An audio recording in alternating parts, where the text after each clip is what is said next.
Hey, salut à toi, derrière votre écran. Alors aujourd'hui, abordons un thème de saison. Parlons Maria Carey, découvert bancaire, prise de tête et gaspillage alimentaire. C'est cela, oui. C'est cela. Ah, Noël, une bien belle tradition qui a sévèrement dérapé depuis qu'on sait... Hop. Attention, spoiler. On va divulgacher l'un des secrets les plus mieux gardés de l'univers. Alors éloigne les enfants du poste. Le Père Noël, en fait, c'est les parents, les boules. Non mais les gars, on va pas faire cette vanne là. Avoir les boules, j'ai les boules. Si. Cette tradition, au départ chrétienne, Mettons tous le petit Jésus dans la crèche pour bien lui célébrer son anniv. est devenue la fête de presque tout le monde grâce à Coca-Cola, qui dès 1930 rhabille le verre Santa Claus aux couleurs rouges de son célèbre soda, afin de faire remonter ses ventes qui chutaient sévèrement en hiver. Et ça, c'est pas bien, parce que boire du Coca-Cola, c'est boire du bonheur. Enjoy. Leur équipe marketing est grave balèze. Sauf que du coup, on s'est bien éloigné de la chrétienté et des valeurs de Noël. Mettre un couvert supplémentaire pour un pauvre? Non, merci, non. Donc de toute façon, je n'ai pas la place. Et puis je ne connais aucun pauvre. Allez, qui veut un petit verre de Coca-Cola? C'est plein d'acide phosphorique et de E150B. C'est devenu la fête de tous les excès. Non mais cette année, moi j'ai demandé 3 fois rien au Père Noël, hein. Une montre connectée, un ordinateur connecté, un smartphone connecté qui fait également machine à café connecté, un Cax pour écouter ma musique connectée. Et sinon, on mange quoi? Il faut faire un planning de tous les repas, hein, parce qu'on en a 16 à prévoir. Au fait, je vous ai dit, je mange plus de viande.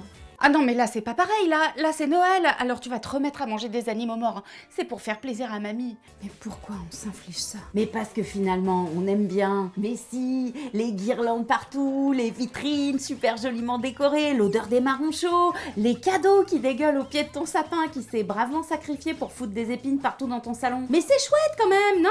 Si, c'est chouette. Et même que si on prend quelques précautions, on va pouvoir survivre à cette période. Et même peut-être lui redonner du sens. Oh mais c'est la fête. Wouh. Bon, par exemple, pour un truc qui prend grave la tête, les cadeaux. Allô, oui, c'est moi. Dis, qu'est-ce que vous voulez pour Noël? Comment ça, tu vas réfléchir? Mais enfin, on est le 23 décembre, alors il faut te manier le tronc de réfléchir, hein. Merci. En France, on offre en moyenne 6 cadeaux par enfant. Ça fait environ 61 millions de jouets qui sont produits majoritairement à l'autre bout de la planète. Hein. Et pas par des petits elfes aux mains habiles. Non. Mon petit chat, j'espère que tu aimes bien tes jouets, car grâce à toi, la planète a bien grossi du CO2. Alors pour compenser notre empreinte carbone, je propose qu'on ne respire plus pendant 5 minutes.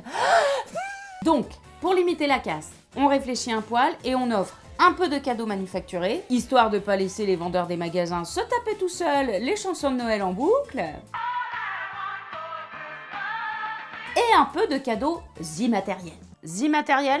Non mais l'air pourrave ça, non? Mais j'ai été sage toute l'année, moi. Mais je veux palper du cadeau. Offrir, par exemple, une place de concert, de théâtre ou une journée découverte dans un musée, eh ben ça fait beaucoup plus plaisir que de recevoir un énième schmoule en plastique, surtout quand on y va avec quelqu'un qu'on aime. Et pour les grands, on peut aussi éviter de se creuser le déficit bancaire en offrant Rien du tout, Kyochi, Walou. du temps selon ses compétences, par exemple des heures de babysitting, un super dîner concocté de ses blanches mains, des cours de tricot, de chant, de dessin. Non mais n'importe quoi, t'es mignonne, hein, mais moi je sais rien faire, moi. J'ai des mains en beurre. Eh ben, on peut aussi offrir, par exemple à une association de son choix, un don de la part de tonton Maurice. De toute façon, tonton Maurice, il sait jamais ce qu'il veut comme cadeau, rapport qu'il a déjà tout. La science est formelle, on se rend heureux en rendant les autres heureux. Si les gens heureux, eh ben ils donnent plus aux associations de bienfaisance. Donner, ça fait du bien, ça rend heureux, c'est QFD. Et c'est une étude de Shigiri Oshi et Edouard Denner qui le dit. Bah comme quoi, on peut avoir un nom pourri et faire des belles études, hein, ça n'a rien à voir. Alors, heureux. Et puis si Noël vous fout quand même les boules... Ok, donc là on fait carrément un film de boules, hein, on est d'accord. Dites-vous que ça dure pas si longtemps, et puis qu'à partir du 21 décembre, eh ben les jours rallongent, et ça, c'est cadeau. Et en plus, C'est bientôt les soldes. ok, donc toi t'es complètement irrécupérable. Allez, joyeux Noël Félix, et à l'année prochaine. Likez, partagez, commentez, agissez. Maintenant, agis, oui.